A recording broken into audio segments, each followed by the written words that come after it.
বাংলাদেশে এই মুহূর্তে একটা হিসাবের মধ্যে মানে একটা ফ্যামিলিতে এভারেজে 5 জন আছে, এইভাবে হিসাব করলে বাংলাদেশে 4 কোটি ফ্যামিলি আছে। আপনি যেই মানুষগুলোর কথা বললেন, আমাদের ফ্যামিলি কার্ডের আমরা যেটা লিফলেট দিয়েছি, যেটা দেখে আপনার রিলটা বানিয়েছি, ওখানে তো ডিটেল সব দেওয়া যায় না, স্বাভাবিক সব ডিটেল সব দিতে পারছি না আমরা, মানে স্পেস কম। তবে আপনার যে চিন্তাটা এরকম, এই চিন্তা আমাদেরও আছে। প্রথমে যারা ভালনারেবল তাদেরকে আমরা এইম করব, প্রথমে আস্তে আস্তে তাদেরকে আমরা এইভাবে করে আমাদের এরিয়াটা আমরা আস্তে আস্তে বাড়াবো।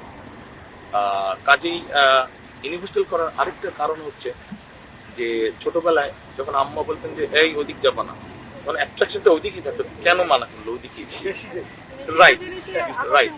আপনি এই যে মাত্র যেটা আমি বললাম যে 138টা যে সেফটি নেটওয়ার্কের বিভিন্ন ফ্যাসিলিটি আছে, এগুলো আপনি দেখবেন বলে দেওয়া আছে এই হলে এটা পাবে, এই ক্যাটাগরি হলে এটা পাবে। কেন একটা মানুষ যার পাওয়া উচিত সেও পাচ্ছে? কারণ অনেককে আমরা দেখছি যে যেভাবেই হোক বিভিন্ন রকম তার সাথে বিভিন্ন ব্যক্তির, ইনফ্লুয়েন্সিয়াল ব্যক্তির সম্পর্ক ব্যবহার করে সে ওটার মধ্যে তার নামটা লেখাচ্ছে ওই লিস্টে। কিন্তু আপনি যখন ইউনিভার্সাল করে দেবেন তখন কিন্তু এটার প্রতি ওই আকর্ষণ কমে যাবে। মূল টার্গেটটা হচ্ছে কারাপশন লেভেলটাকে, কারাপশনের হাতে কিছুটা হবে কিন্তু এই লেভেলটাকে যত সম্ভব কম রাখা, কারাপশন লেভেলটাকে যতটুকু সম্ভব কম রাখা হচ্ছে এটার। আমরা যেই পরিকল্পনাই করি না কেন, ফ্যামিলি কার্ড হোক, বিশ্বের কার্ড হোক, এনভায়রনমেন্ট হোক, খেলাধুলার ব্যাপার হোক, যেটাই আমরা করি না কেন, আমাদেরকে একটা জিনিস এনশিওর করতে হবে, সেটা হচ্ছে ল অ্যান্ড অর্ডার।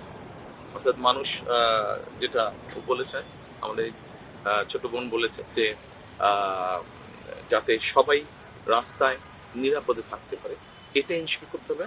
দ্বিতীয়ত কারাপশন আমাদেরকে যেভাবেই হোক এটাকে অ্যাড্রেস করতে হবে, দুর্নীতিটাকে আমাদের অ্যাড্রেস করতে হবে। দুর্নীতি বিভিন্ন রকম দুর্নীতি আছে বিভিন্ন পর্যায়ে, আমাদেরকে চেষ্টা করতে হবে এইটাকে, এই দুটো জিনিসকে যদি আমরা খুব একটু ভালো করে অ্যাড্রেস করতে পারি, অন্য সমস্যাগুলোর সমাধান অনেকাংশে সমাধান হয়ে আসবে। এটা হচ্ছে আমার, this is how I see the matter.